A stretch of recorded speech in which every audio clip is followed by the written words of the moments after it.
The previous lecture underscored the challenges confronted by early Muslim historians and scholars and the substantial influence of the Dead Sea Scrolls on Christian traditions. Although this lecture might extend beyond the usual length, its significance in unraveling the interconnected and doctrinal relationships among various influential entities during late antiquity remains pivotal. In establishing a connection between the Dead Sea Scrolls and the Quran's traditions, a sophisticated methodology has been introduced. This methodology aims to address Western criticisms of Islamic traditions, specifically centering around the story of Ashab al Kahf, the people of the cave. This advanced approach involves conducting a comparative analysis of this tradition and linking it to 5 crucial and interrelated historical subjects: 1st century Christianity, Second Temple Judaism, Roman history, Dead Sea Scrolls studies, and evidence from the Glorious Qur'an. Diving into the specifics of these subjects, 1st century Christianity serves as an essential area of investigation, revealing the context in which the story of Ashab al Kahf was transmitted. Simultaneously, Second Temple Judaism's exploration provides critical insight into the roots and meanings embedded within the Ashab al Kahf tradition. The third subject of analysis, Roman history, played a central role in the region believed to be the setting for the story of Ashab al Kahf. Exploring Roman influence involves the unease regarding a specific Judean faction, the Essenes, leading to their elimination through collaborative efforts with other Judean groups. The exploration of Judaism in this series commences with the construction of Solomon's Temple in Jerusalem around 960 BCE under King Solomon's reign, a monumental structure symbolizing Israelite faith.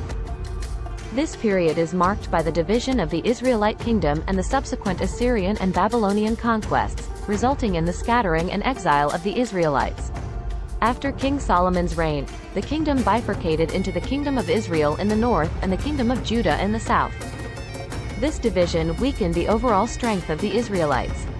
The Assyrian Empire's conquest of the northern Kingdom of Israel around 722 to 721 BCE led to the exile and scattering of the 10 northern tribes, known as the Assyrian exile. Approximately 150 years later, the Babylonians, under King Nebuchadnezzar II, destroyed Solomon's Temple in Jerusalem, marking the end of the Kingdom of Judah and initiating the Babylonian exile or captivity. Following the fall of the Babylonian Empire to the Persians, Cyrus the Great allowed the Jewish people to return to Jerusalem and rebuild the Second Temple around 516 BCE, marking a return to their homeland. Between 200 BCE and 70 CE, during the Hellenistic and Roman eras, various Jewish sects arose due to their differing beliefs, interpretations, and societal influences. The Pharisees gave importance to both oral tradition and the written Torah, holding a belief in the resurrection of the dead. On the contrary, the Sadducees, mainly made up of the priestly and aristocratic class, focused solely on the written Torah, controlled the temple, and often collaborated with ruling powers like the Romans. The Essenes, known for their Dead Sea Scrolls, lived in a secluded community and criticized both the Pharisees and Sadducees, alongside the Roman Empire. These groups emerged from diverse religious, social, and philosophical differences within the Jewish community. Throughout history, the Romans were uneasy with a specific part of Judean culture, particularly the Essenes, due to their societal influence. However, they had a more agreeable relationship with other groups such as the Pharisees and Sadducees. This unease wasn't limited to the Romans and a particular faction of Bani Israel. The Pharisees and Sadducees themselves were uncomfortable with the Essenes. This discomfort led to their alliance with the Romans, which resulted in the eradication of the Essenes and their doctrines. This unease also led the Pharisees and Sadducees to collaborate with the Roman governor Pilate, which famously led to the betrayal of Jesus and the subsequent attempted crucifixion. At the same time, there were profound differences in beliefs between the Pharisees and Sadducees. Pharisaic Judaism laid the foundation for Rabbinic Judaism, while the Sadducees disagreed on various theological matters, particularly rejecting the idea of resurrection. As a result, the Pharisees embraced the teachings of the Talmud, which today form the majority of the Jewish population. Nevertheless, contemporary European Jews do not directly trace their theological beliefs back to Jesus' followers or the Semitic lineage of Bani Israel. In this multifaceted historical backdrop, Jesus spread his teachings, confronted persecution, and eventually ascended to the heavens. This complexity was further compounded by the scarcity of written records from the late ancient period. Most available references are scant and primarily reside within the biographies of notable figures such as Josephus, Philo, and Pliny the Elder. The watershed moment in biblical scholarship occurred in 1947 with the discovery of the Dead Sea Scrolls, shedding light on many previously enigmatic aspects of 1st century Christianity and Second Temple Judaism. Hence, investigating the history of Judaism, particularly during the construction of the Temple in Jerusalem in the Iron Age, becomes pivotal for a more nuanced understanding. The pivotal 1st century event of Jesus' betrayal led to the destruction of the Second Temple in 70 CE by the Roman legions under General Titus, causing a catastrophic moment in Jewish history and initiating another phase of the Jewish diaspora. The subsequent Bar Kokhba revolt in 132 CE, led by Simon Bar Kokhba and seen as a messianic figure by some, was a response to Roman oppression. Despite initially establishing an independent Jewish state, the Romans, under Emperor Hadrian, eventually suppressed the rebellion in 135 CE, resulting in significant consequences for Semitic Jews and their sectarianism. After Bar Kokhba, Semitic Judaism ceased to exist, and the modern world no longer encounters these sects beyond the stories preserved in history books. Following the razing of Jerusalem and the destruction of its temple in 70 CE, the Sadducees gradually faded away within a few centuries due to the similarity of their beliefs with the temple's practices. Their existence became untenable as there was no place for their doctrines in the wake of the temple's demise. Their sect largely vanished, and although their existence was recorded in historical records until the late 5th century CE, their theological stance against resurrection failed to withstand the events, leading to the eventual demise of the sect. A faction of the Pharisaic community, associated with temple affairs, collaborated with pagan Romans concerning the purported crucifixion of Jesus. Subsequently, they distanced themselves from Judean practices, paving the way for the gradual emergence of Christianity in which most of them were finally absorbed. As regards to Christianity, initially, Christianity evolved from a limited group of Judeo-Christians until it matured and expanded enough to separate from Judaism, facilitated under the guidance of St. Paul. Those Pharisees who persisted and did not absorb in Christianity, transformed into Rabbinic Judaism, which is recognized as the form of Judaism practiced in Israel. The fate of the Essenes remains a mystery. Perhaps their principles were so divergent from the concerns of their time that they couldn't withstand the assaults from the Romans and the other sects in their struggle. It's likely they were physically eradicated, contributing to their enigmatic disappearance. The split between early Christianity and Judaism occurred during the initial centuries of the Common Era. This schism was influenced by various factors. For instance, the rejection and supposed crucifixion of Jesus, the Council of Jerusalem allowing Gentiles to become Christians without full adherence to Mosaic laws including circumcision, the destruction of the Second Temple in 70 CE, the imposition of the Jewish tax, the supposed Council of Jamnia, and the Bar Kokhba revolt from 132 to 135 CE all played roles in the emergence of a distinct Christian theology. Notably, it suggested that Paul established a Gentile church within his lifetime, and it took several centuries for a comprehensive separation from Judaism. According to Robert Goldenberg, by the end of the 1st century AD, there weren't distinct religions named Judaism and Christianity. The period between Jesus' ascension and the recognition of Christianity as a separate religion involved severe persecutions of those following Jesus' teachings. Many fled to remote caves and peaceful areas like Antiochus to escape persecution, coinciding with the inscription of the Dead Sea Scrolls, indicative of the conflict at that time.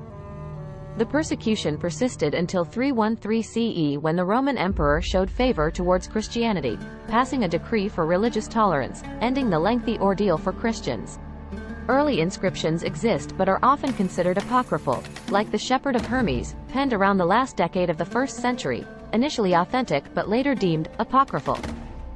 Early Christianity is divided into two distinct periods: the Apostolic Era, during the lifetimes of the first apostles, and the Post-Apostolic Era, as Christianity's framework gradually evolved amid escalating persecution. In the Apostolic Era, St. Paul's letters circulated as he journeyed across the Roman Empire. The account of the apostles' lives, particularly after the supposed death and resurrection of Jesus, was significant to early Christian communities. While the Acts of the Apostles made it into the New Testament, numerous other accounts about individual apostles were written, such as the Acts of Paul, Peter, and Thomas, with some surviving in fragments or lost. St. Paul introduced the acceptance of Gentiles, non-Judeans, into this new faith, a notion resisted by the contemporary Judean clergy and society.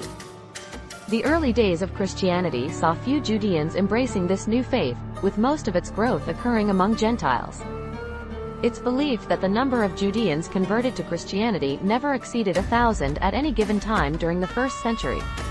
The status of Jesus underwent a gradual transformation from a messenger to the Son of God, and eventually, a separate God within the initial phase of Christianity. This transition took almost 200 years to progress from a singular deity to the Son of God and the addition of Father to God by 210 CE. The innovation in this new faith intrigued the Gentiles of the Roman Empire. Furthermore, the Romans, amidst ongoing disturbances caused by Judaism and its rebellions, were inclined to eradicate the perpetual conflict. The theological divide in Judaism could only occur by infiltrating its faith, which the Romans achieved through St. Paul. His story, from an initial staunch opponent of Jesus' followers to a legendary figure, appealed to the masses, and he successfully raised the status of a Judean prophet to that of God, integrating non-Judeans into this new faith, thereby creating a lasting divide within Judaism. The belief in multiple gods among the Greeks greatly contributed to formulating the doctrine of the Trinity. Paul's elevation of Jesus from a prophet to an indivisible part of God sparked a theological controversy resulting in the deaths of hundreds of thousands of Christians. This conflict persisted from 30 CE until the pivotal Council of Nicaea in 325 CE. In an attempt to resolve the feud and driven partly by his own interests, the pagan Roman Emperor Constantine summoned Unitarians and Trinitarians for a grand theological debate. The outcome of this treaty led to significant changes in the religion. For instance, the Roman Sun Day was declared the Christian Sabbath, and the traditional birthday of the sun god, December 25, became the birthday of Jesus. These amendments were agreed upon to please the emperor and maintain a united church. This chronicles the theological and chronological formation of Christianity from 30 CE, transitioning from the Jews with the Old Testament to the Gentiles of the Roman Empire with the New Testament. The early history of Christianity is marked by significant occurrences and pivotal ecumenical councils that greatly influenced the formation and growth of the Christian faith. The first and most important council was the Council of Nicaea 325 CE, which convened under Constantine. This council addressed the Arian controversy and formulated the Nicene Creed, affirming the divinity of Jesus Christ. The second was the Council of Constantinople, 381 CE. This council, convened under Theodosius I, reasserted the Nicene Creed and expanded on the divinity of the Holy Spirit, solidifying the doctrine of the Trinity as a state religion. The timeline of Ashab al Kahf's sleep is between 33 CE and 70 CE. An awakening after 309 years superbly fit somewhere around this council, in between 380 CE and 400 CE, once the Trinity was about to be accepted as the state religion of the Roman Empire. This timeline, according to Allah's revelation, makes sense considering Ashab al Kahf as Jesus's companions as Essenes. Looking at the Christian tradition and its claims, it is believed that Bishop Stephen of Ephesus narrated its tale during the Second Council of Ephesus, held in 449 CE. It was Christological Church Synod organized by Emperor Theodosius II and led by Pope Dioscorus I of Alexandria. The hugger-mugger surrounding this era and theological disputes should not be ignored once discussing the need of some proof of resurrection, which resulted in killing of Saint Flavian during the course of this council. Peter Willem van der Horst is a scholar and university professor emeritus specialized in New Testament studies, early Christian literature, and the Jewish and Hellenistic context of early Christianity. He penned a thought-provoking and much referred to a research paper where Peter's summary narrates how the story of the seven sleepers was possibly crafted as a strategic move by Stephen, a priest in Ephesus, aiming to solidify his position.